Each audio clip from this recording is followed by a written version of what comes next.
Fall is here, and so I thought it'd be fun to put together a fall reading list of Christian books that feel a little cozier. I don't know if that sounds weird to say, but something that works with fall and that are edifying to read and just feel nice when you curl up on your reading chair or your couch with your cup of coffee or hot chocolate or cider, and it's raining outside and the window's open, and the ideal reading experience, which never seems to happen, but it's awesome when it does. So I have a few books that I would love to share with you. You don't have to read all of them. There's several here, but hopefully this can serve as some inspiration for you in order to kind of get some ideas and pick a couple and read your way through them this fall and grow in your faith with some books that just sort of fit the season that we're going into. So the first is, of course, a classic, and it is your spooky read of this year,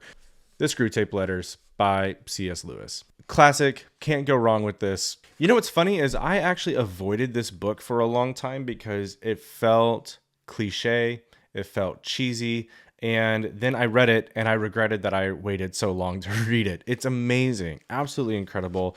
It really does hit just about every major temptation or roadblock that we might experience in the Christian life, and from this creative perspective of the demon who's doing the tempting. It's interesting to think about in that regard and how we can overcome these things that try to knock us off. Some of them are, more obvious, and some of them are a lot more subtle that we just don't think about. And so Lewis, in his classic Lewis Genius, portrays these things in a way that are creative, that speak to not just our mind, but to our imagination, and help us to see ourselves in this book. And so The Screwtape Letters, this is your spooky read because, demons. It's great. This next book is tiny and it is phenomenal. It is called On Getting Out of Bed by Alan Noble. Alan Noble is one of my favorite authors that is around today. I think he just has his pulse on the things going on in culture and how that affects us as people, as individuals, our minds and our hearts. Particularly the way that culture and the way it is set up afflicts us in some ways and causes some hardship and affliction in our lives, especially mental affliction or mental illness. And so this book, On Getting Out of Bed, the subtitle is The Burden and Gift of Living. And what Alan does is just sort of walk us through ways that we can handle our suffering, our hardships, our affliction.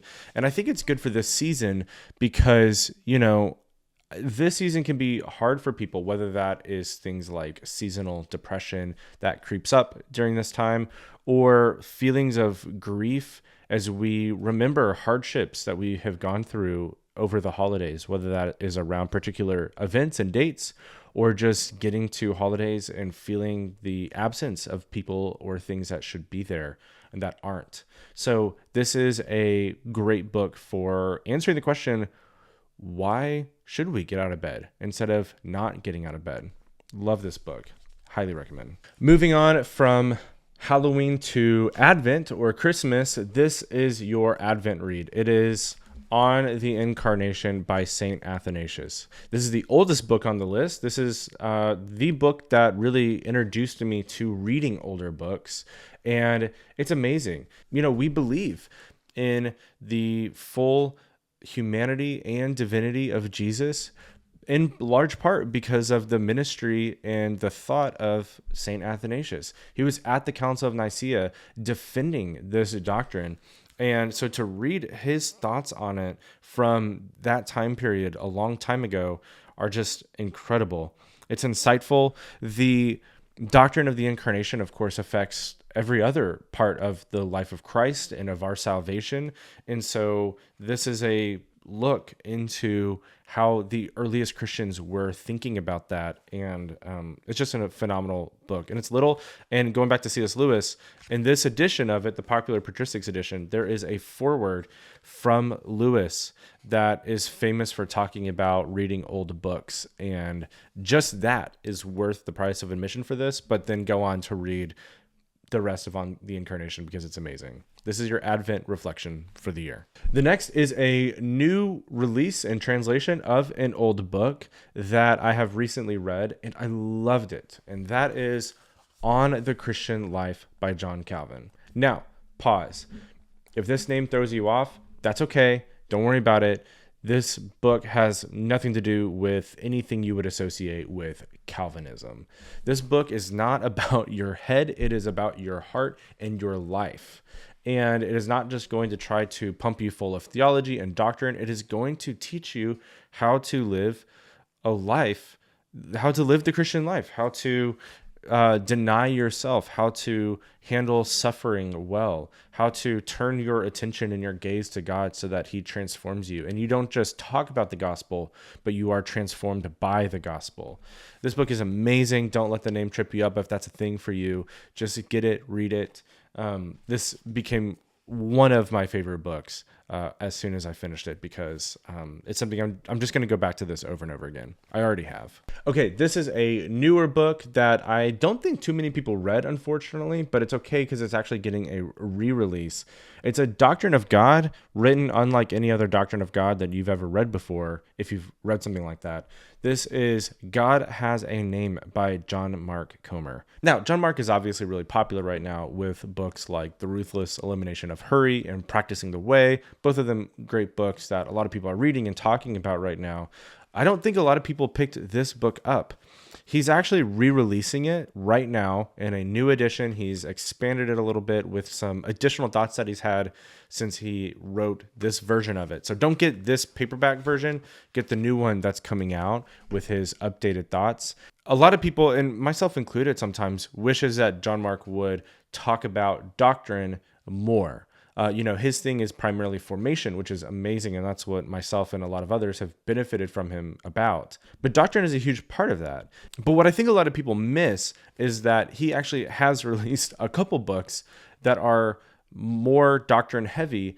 They just don't use the word doctrine. Like, this book is a doctrine of God, but it's exegeting one passage in Exodus 34 where God declares his name and really reveals his character to us. And this was an important book for me in my faith when I was still wrestling through and deconstructing and trying to figure out what I even believe. And then he comes out with this book and I read it, and it just presents this vision of God where it's like, oh, yes, this is who God is. This is a God I can believe in and follow and love and trust. And the vision of God painted in this book was transformative for me. And so pick up the new edition when it comes out. It's great. Okay, I readily admit that my biggest weakness in reading is probably fiction. I just don't read a lot of fiction. I'm trying to read more.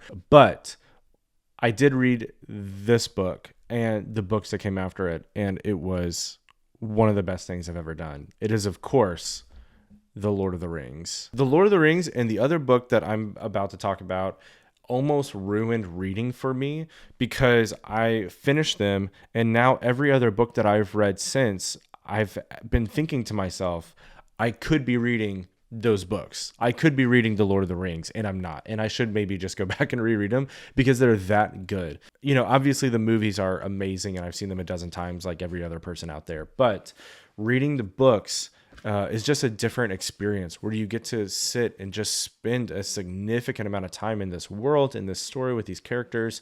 You pick up on things that you would never pick up in the movies. And the themes really are just so deep and rich and life-giving. I wish somebody had told me that the first half of Fellowship of the Ring is a little bit of a slog.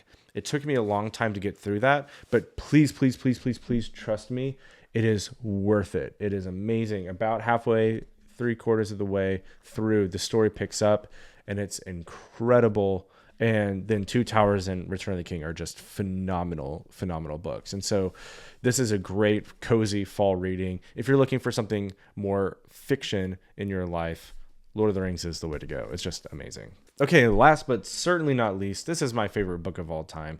This book changed my life and is frankly one of the most influential books that has ever been written. It is, of course, Confessions by Augustine. This makes for a weirdly cozy fall reading book. There is no category for this book. It stands on its own. There's nothing like it. It's part autobiography, part theology, and it's all mixed in together, and you don't know where one stops and the other starts. And just this guy's diary and reflections on his life and God and meaning and the world and society. And oh my goodness, it's incredible. And there's a few books that I feel like there were before and after moments for me, and this is the one that stands above the rest. There is before I read Confessions and there is after I read Confessions, and I basically think in terms of confessions now. I finished this book and I thought two thoughts to myself. One, I will never read another book this good, and two, I will never see things the same way again. It's incredible, and if you haven't read Confessions, now is your time. Read it. It's a lot more readable than you might think it is. Now, there are a couple chapters in the back that do get a little bit more dense and a little harder. That's okay. That's the end of the book. And everything before that is readable and insightful and just some of the most spiritually edifying things you will ever read in your life. So please read Confessions as soon as you can. All right, that is my list. What did you think? Which one of these do you think you're going to pick up this fall and read? What have you read and you love? What's another book that I didn't mention here that you love, that you think is great, and also a little on the cozy side in terms of Christian reading? Leave it in the comments. I'd love to hear from you. Reading is one of the best things that we can do for ourselves personally, for our faith. So read good books. I hope this provides some inspiration for you as you look forward to the next few months, the most wonderful time of the year, and pick out your reading. Till next time, take care.